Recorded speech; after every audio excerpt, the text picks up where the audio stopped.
welcome to the Cycle Show. We're on the Try 247 stand, and we're very fortunate to have Tim Don, former world champion, amongst many other titles that you've won. And you're here today at the show with Garmin. You've been up on stage, you've talked to a couple of hundred people about your training, everything you do. But first, let's just talk about Garmin, who are your sponsors. And you said to me earlier that it's just a piece of equipment that you wouldn't do without, basically.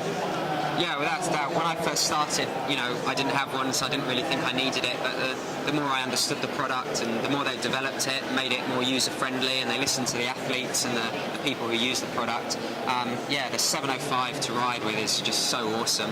We've got any sort of power tap, heart rate monitor. With the wireless communication, you can link it up. And of course now they've got the waterproof, the new 305, which is great for us being, triathletes, so we can swim with it, bike with it, and run with it. And it can be a bit hard to use when you're not having a good day and it's telling you you're running quite slow.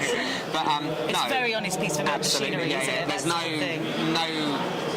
blowing, you know what I mean. It is very honest.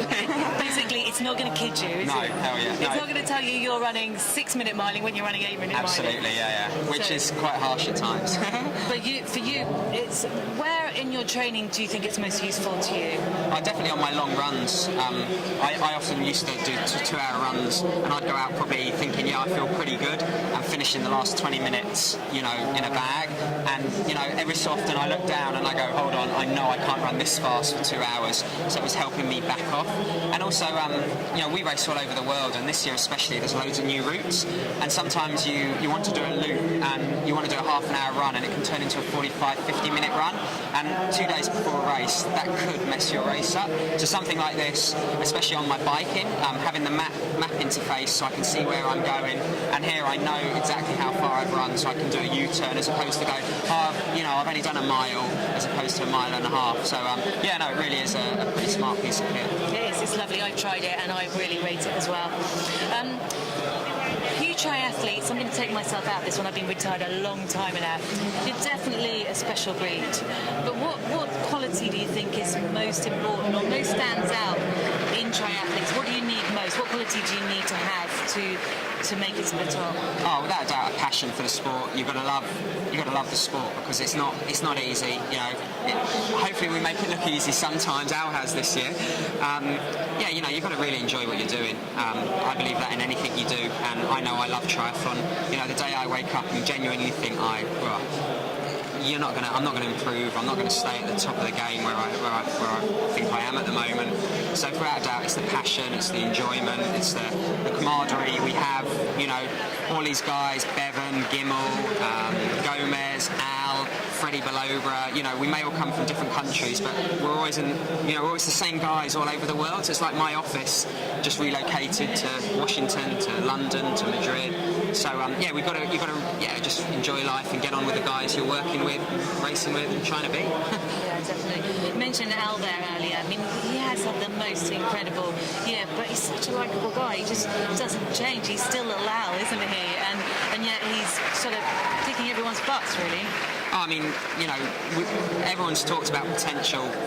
There's this American guy that's 18, 17, and he's run 14 minutes flat. He's going to take the triathlon, world by storm. And you hear all of that, but to actually see it, actually turned into reality is pretty special. And he hasn't had one good race this year. He hasn't had 2 good races this year. Every race he's done has been world class. And maybe people don't know who I'm talking about, and to a true extent. But if he can keep this up for a few more years, you'd be putting him in the lights with Simon Lessing. And I don't say that lightly. He really is, athletically, he is the real deal. And as you say, he's a nice bugger as well. He's a nice guy. And guy. He just trains hard. But let's get back to you, because, you're being very generous, I think, with your compliments there, and they're well deserved. But you're also, you are an absolute true champion. There's not too many titles you haven't won, from national to Worlds to World Cup races. This year, probably hasn't been your best race, but you're still very young. You suffered some injuries early on in the year that definitely kind of put you back a bit. But you finished 16th in the world. We saw in the last few races in the season that you were kind of just slowly getting back up there. So you're fit at the moment. Yeah, as you said, not fit, but you're well. You don't have any injury problems. Injury free. had my last race last weekend for my French team in Emmerson. It's the Coupe de France, the team time trial which we run, which is always a pleasure.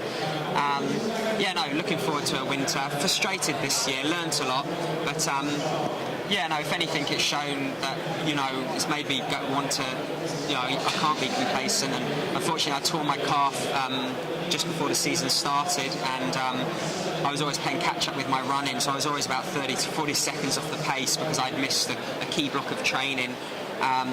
And yeah, it was very, you know, it's very disappointing for me to turn up to races knowing I probably wasn't really going to run with the boys this year. But, you know, I still wanted to race because it's what I love doing. And, you know, if you have a good day, you know, you can still be up there. And, you know, London, I think, you know, with 3K to go, I was still within striking distance of a podium. So, yeah, that really gave me hope, not hope. Really thought, oh, Worlds is only, you know, a month away. I went back to altitude to St Moritz to work on a few speed sessions.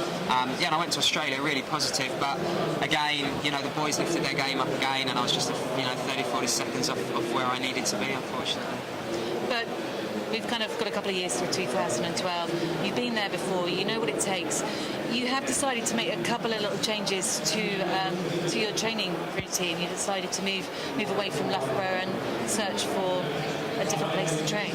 Not sure where that place is yet, but in the winter I'll be in Stellenbosch. I know it works for me. There's Fraser Cartmel and a few of the other guys have come out there the last 2 years, and we've gone on well. Pierre, the swim coach, is awesome. And then, yeah, when I come back to Europe, yeah, I'll be looking to train somewhere else, probably in the UK, 90%. Also, probably be looking to work with a different. Well, I will be working with a different coach next year, because Ben, my coach, the last 4 years, which I wouldn't be world champion, wouldn't have been world number 3 without him, wouldn't have won so many World Cups. He's staying in Loughborough with the federation and working very much with the Olympic programme they've got set up. And, you know, being an older athlete, getting married in the near future, you know, I've got different priorities. It's still a gold medal, but, you know, there's certain ways I want to do things, and yeah, I've decided to change as good as the rest. Yeah, you know, like recharge the batteries. Yeah, absolutely. And, yeah, I mean, we see a lot of athletes do it, and you know, I think most of the time it's a very positive move. You know, you know yourself, your experience, and you know what you need. So, absolutely. Yeah. So, been very lovely talking to you. I'm going to let you carry on looking around the show, which is great, isn't it? It's Yeah, so it's much awesome, yeah. here. All a bling. Yeah, Yeah, a lot of bling. Love to have some of it next year. Yeah, and we really wish you loads of luck, and we hope to see you back on the podium next year. It's absolutely the place where you deserve to be. So best of luck for your winter's training. Cool, thanks very much, guys.